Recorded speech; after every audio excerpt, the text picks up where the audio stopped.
I met a gypsy. Max Anstey, Pierce Brown, if they're East Coast, that's 2 title guys. I think the East could be sneaky there. Well, I thought Faulkner was going East, and I'm hearing West now. Did you hear that? As of like yesterday, dude. Bro, I haven't even had my phone on. I'm being so chatty. I traveled yesterday, and I got the news when I landed Forky on the West, and I'm like, damn, Really? yeah, which is interesting because I think he has a great chance to win the East and a moderate chance to win the West because Deegan he's about to show you all of him, and he's about to be disgusting on Supercross. But I do like that East Coast Championship, and I think that it's got a bunch of interesting guys. You got Vial, he's a defending champ. You got RJ, who's a defending champ. And you got Max Anstey, who is Christian Craig 2.0 to me. It's the same formula. You find this guy who's 30 years old who is like incredible, but weirdly is like available in this class. Oh, and then you put him there, and the bike is good, so it's just like magic. So no pressure for Max or anything, but dude, I sneaky kind of quietly, I think he's actually the guy to beat in that championship. Well, and he was winning the series until his bike blew up last year. And good. Like, he wasn't like fluke winning the series. He was good. so good. He was probably the best guy. Yeah, so he would be the one that I would say don't be shocked if he wins that championship because the model's in place. They've already done it with Christian, and Max fits the mold. And Colt wasn't as old as them, but it was the same kind of thing. It was a rad dude who was somehow available in the class. Probably shouldn't be. Let's go win a title with him. So it's a smart move on their part. What do you think about it's kind of pulled back big picture, but should we still have East and West? Like, how dope would it be to see those guys do 17 rounds at 250 all combined? That is the craziest class. So on my podcast, A Main Event, we explore thoughts all the time. We're loose and crazy, and we just throw things out at the wall, whatever. And we talked about this a little bit last year and kind of like, what would it look like if they did some kind of a connection thing? And we came up with an absolutely phenomenal idea, I believe, and I think they should just flip the switch and do it, which is, what was the math?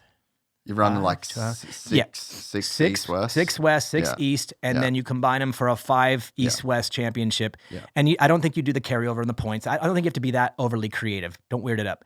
Just take the best 10 from each side or whatever, and then the last 5 rounds in April when things start feeling a little warm outside and go to the lake and whatever.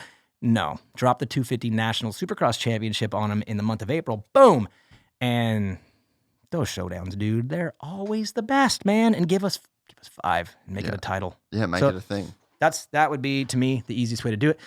It would also equal out the East-West thing, which they already did actually, by adding the third Triple Crown, or the third East-West this year, that equaled out the number. Because there was always one coast that had one more. It was like so ridiculous. Just add one more showdown. Let the one coast get in that one extra race, and it's fine.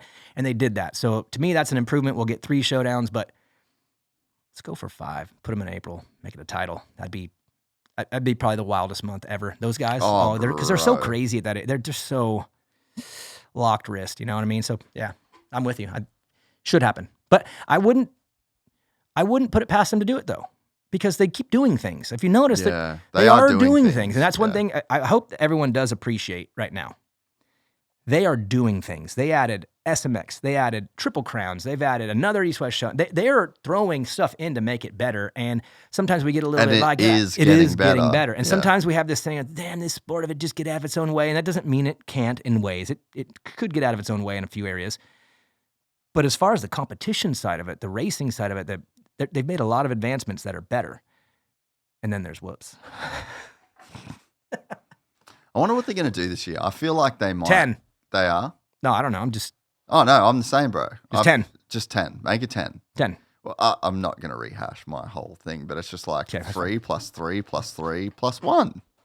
Make it so you can't triple. Cooper Webb's listening to this and he's saying, shut same as Vial. Your mouth right now, because we're hopping through those suckers in about a week. My whole thing is reward the harder technique. That's it. You boil it down to that. Yep. The harder technique is to skim whoops. That's the thing that is more challenging, more difficult to do. That's why it is faster when you build the set of whoops in a specific way. Yep.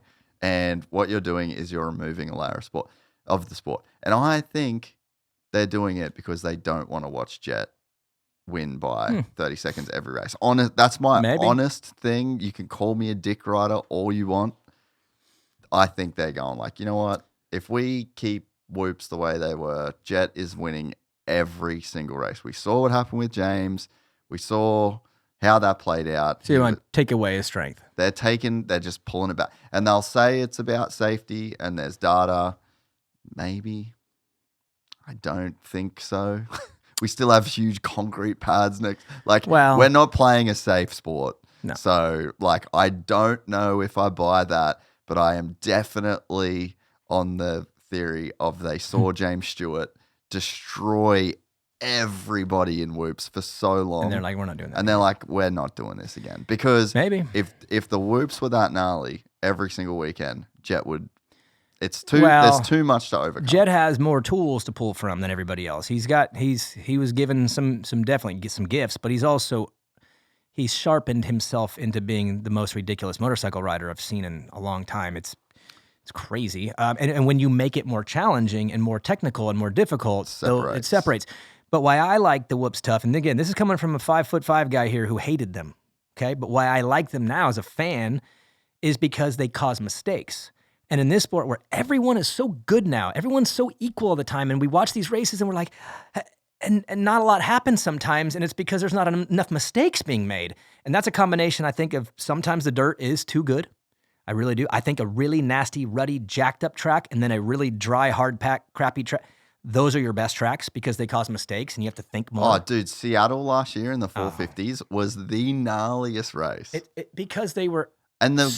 challenged. Not the fastest guy won.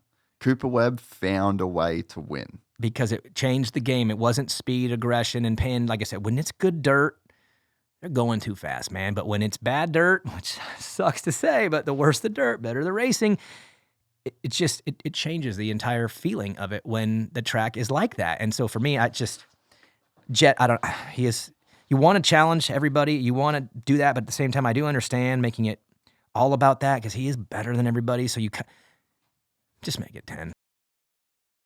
If you enjoyed this content, please like and subscribe. And to listen to the full 3-hour podcast, search Gypsy Tales in your favorite podcast platform or click the link in the description below.